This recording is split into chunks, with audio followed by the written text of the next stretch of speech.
Hi, my name is Akinola Oyewobi, and this is my first podcast recording. Um, I just want to be able to share my heart with the whole world. As I say, we can build the whole world just one light at a time, each person shining the light and then a salt on the heart. So, yeah, that's what this podcast is about, and I hope you enjoy it. Welcome to the ride.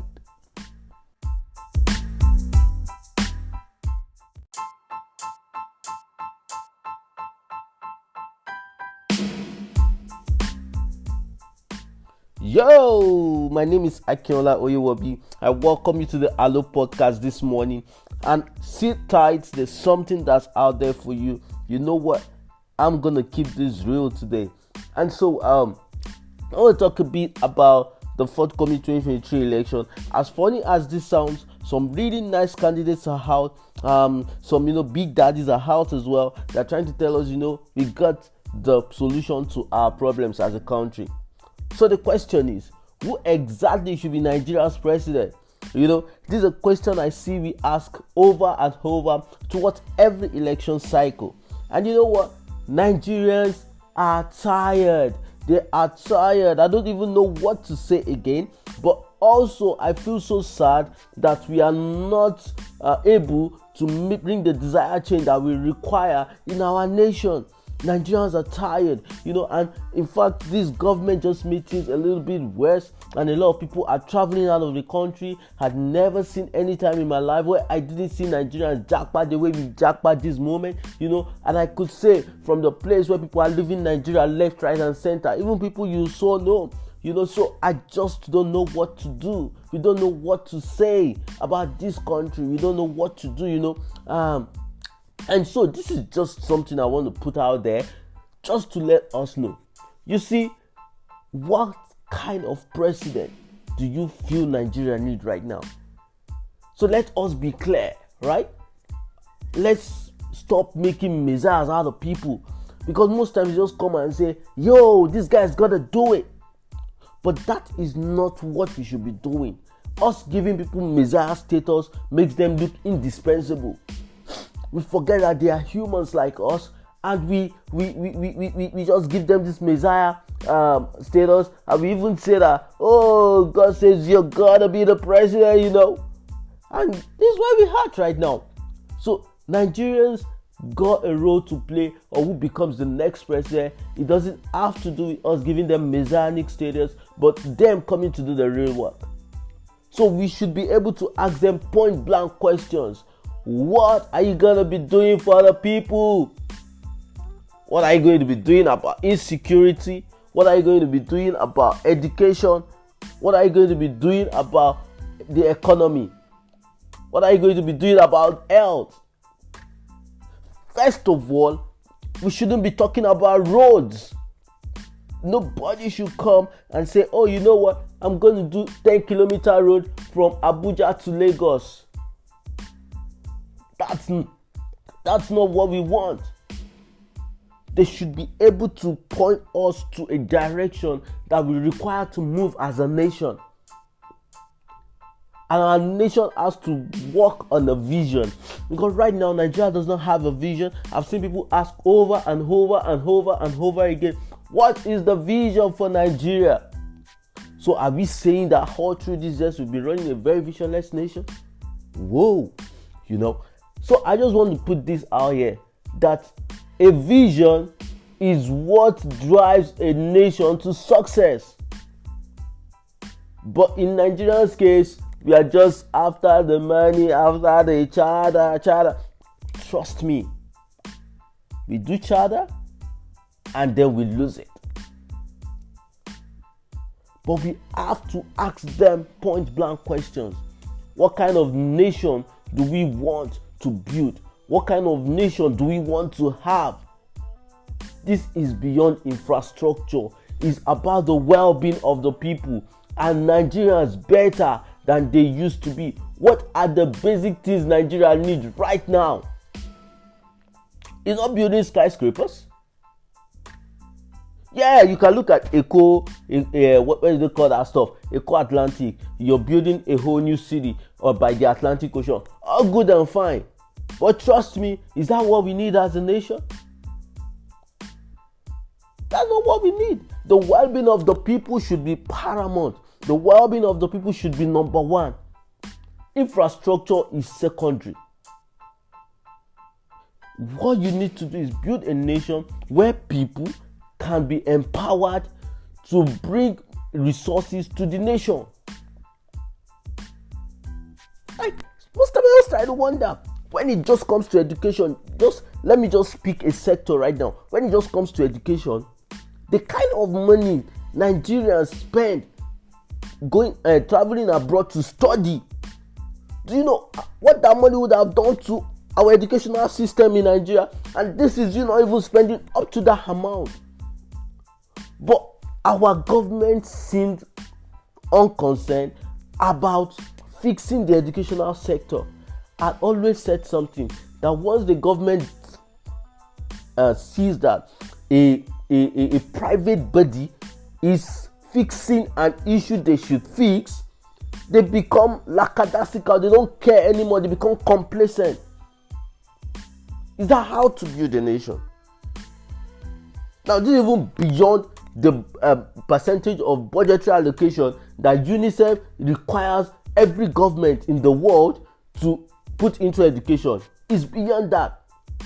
But are these guys ever asking themselves questions that, hey, if Nigerians are spending so much traveling abroad to study, can we just build this educational system to standard and not all these shenanigans they do up and down and say that, you know what guys, bring more money and then we'll fix the system? It doesn't work that way.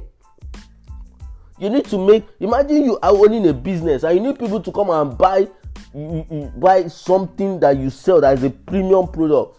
Are you going to tell people to bring premium money so that you can sell the product to them? You want to sell a premium product? You have to build it first. So we have a situation right here when Nigerians are spending money on things they would have spent money doing here, and even less, and letting the government have more resources to run things. But the moment the government sees that, oh, okay, you don't need to fix this education sector. If you don't like it, travel abroad. Can we continue like this? Like, this is just education, So let's go healthcare. Right? Nigerians are in a life-threatening situation, and the next thing is you see people raising money, 5 million, 10 million online every day just to get treatment abroad. Why? Because our healthcare system is comatose. You have Nigerian doctors traveling out of this country year in, year out. As I speak to you right now, I have a friend of mine that is a nurse. He has left this country. And I am not kidding. This is one of the best nurses I have seen that come out of this country. But we keep losing these best brains. And we are cool with it. At some point, the minister came and said, you know what? If you guys gotta leave, all of you, who hire new ones? Is it that easy? Not so easy to hire people, not so easy. We've got a long way to go. But we have to convince ourselves that we can do it. I am tired of waiting for every election cycle to bring the change we need. I feel Nigerians we are wired in such a way that once an election cycle is over, we just go to sleep. We don't ask for transparency. We don't ask for governance. We don't ask for accountability. Kudos to all the people that has been fighting. But still, when they even try to fight for the people, they meet a brick wall. Of course, it's everybody we expect to agree with us on different issues. But then, you just see that even people that you feel should understand how things work are the ones that come and say, oh, you guys are just trying to get the attention of the government so that you can get an appointment. Can we be real, please, for a moment? That we all have a role to play in this nation building. We've got a role to play. So if we keep on like this, how are we going to build a nation? We could blame our forefathers. We could blame everybody. And we are not comparing ourselves with any nation of the world. Trust me, if Nigeria should compare themselves with any nation, not even with African countries. Because looking at our population, can you come and be using Rwanda as example? Yes, Rwanda has gotten governance right? Rwanda has gotten governance right.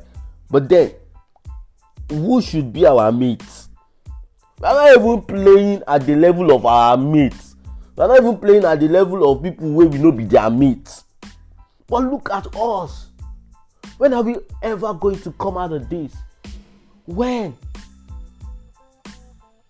Nigeria is such a great place. Nigeria is such an amazing place. Resourceful with people and human resources. Resourced with people. People are the greatest asset of a nation. It's not oil and gas. It's not gold. It's not silver. It's not diamond. People are the greatest resource of a nation. And until we begin to plug into the lives of people to make their lives better, our nation is not going to be better.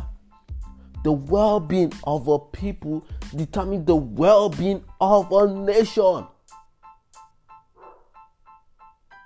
We've got to grow out of this, man. 2023 is before us. And we must make the most of it. That right now is the time for us to begin to set the next generation and this generation free from the hands of men that have eaten this nation dry. That they are not even thinking. They are not thinking. They are just about themselves and about themselves and about themselves. Nothing matters to them. So my dear Nigerians, it is time. It is time. We have to make a clear choice. We have to make a clear decision that we want this country to be a great country. And first, it stands on the hallmark of every decision we make from today. So that's it. I know there was just a lot of emotions all through this podcast, but trust me, Nigeria gotta be a great nation, but it's up to us to make that happen. Okay, thank you for joining in this morning. I love you. Have an amazing week. Have an amazing day. And stay blessed.